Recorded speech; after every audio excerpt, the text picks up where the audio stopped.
যে বিশ্বের চরমনার ওখানে নাকি কিছু টাকা পয়সা পাওয়া গেছে, হ্যাঁ কিছু করতে হবে ভাই। তো এই বিষয়টাকে নিয়ে আমরা আজকে দ্বিতীয় অফিসে আসছিলাম। আমি শেখ ফজলুল করিম মারুফ, ইসলামী আন্দোলন বাংলাদেশের কেন্দ্রীয় প্রচার সম্পাদক।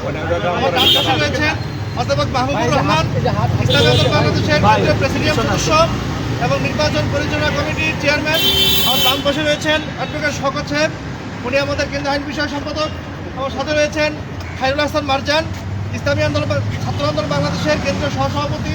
রয়েছে অ্যাডভোকেট মনির, আমাদের প্রচার সেক্রেটারি। এবং সাথে রয়েছে আমাদের বাংলা সিদ্দিকুর রহমান ভাই। তো সার্বিক বিষয়টা নিয়ে এখন ব্রিফ করছেন আমাদের প্রেসিডিয়াম সদস্য, নির্বাচন পরিচালনা কমিটির চেয়ারম্যান অধ্যাপক মাহবুবুর রহমান। জোরে বলেন।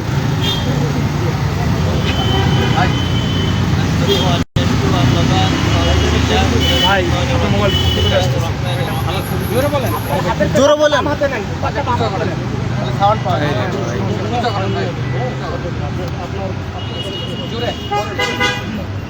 ইসলামী আন্দোলন বাংলাদেশ, আপনারা জানেন ইতিমধ্যে আমরা এককভাবে নির্বাচনে অংশগ্রহণ করছি।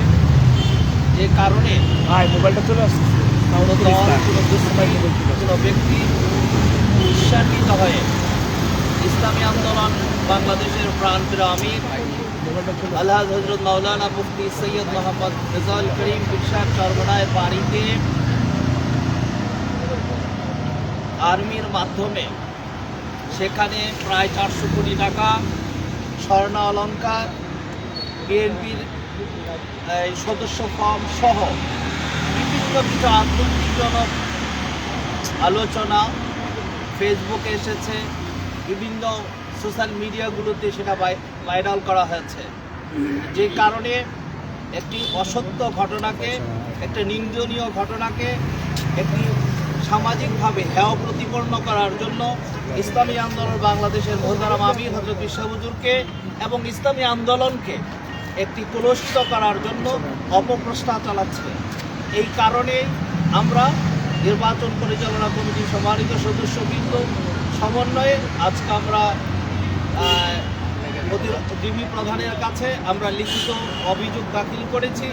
তিনি আমাদেরকে আশ্বস্ত করেছেন তিনি দ্রুত সময়ের মধ্যে এটাকে সলভ করবেন। তো এই জন্য আমরা আপনাদেরকে ধন্যবাদ জানাতে সাংবাদিক বন্ধুদেরকে, শুধু আমাদের ক্ষেত্রে নয়, সারা ক্ষেত্রে, যে কোনো ব্যক্তির ক্ষেত্রে, যে কোনো দলের ক্ষেত্রে, যে কোনো সংস্থার ক্ষেত্রেও যদি এই ধরনের ঘটনা ঘটে, নির্বাচন ক্ষেত্রে যদি ঘটনা ঘটেনি, এই ধরনের ক্ষেত্রে আইনানুগ ব্যবস্থা গ্রহণ করার জন্য ইসলামী আন্দোলন বাংলাদেশের পক্ষ থেকে আমরা আহ্বান জানাচ্ছি এবং দ্রুত ব্যবস্থা গ্রহণ করার জন্য অনুরোধ জানাচ্ছি। এই ছিল আমাদের আলোচনা। আমরা আজকে ইসলামী আন্দোলন বাংলাদেশের পক্ষ থেকে আপনাদেরকে ধন্যবাদ জানাচ্ছি। আমার একটা প্রশ্ন ছিল,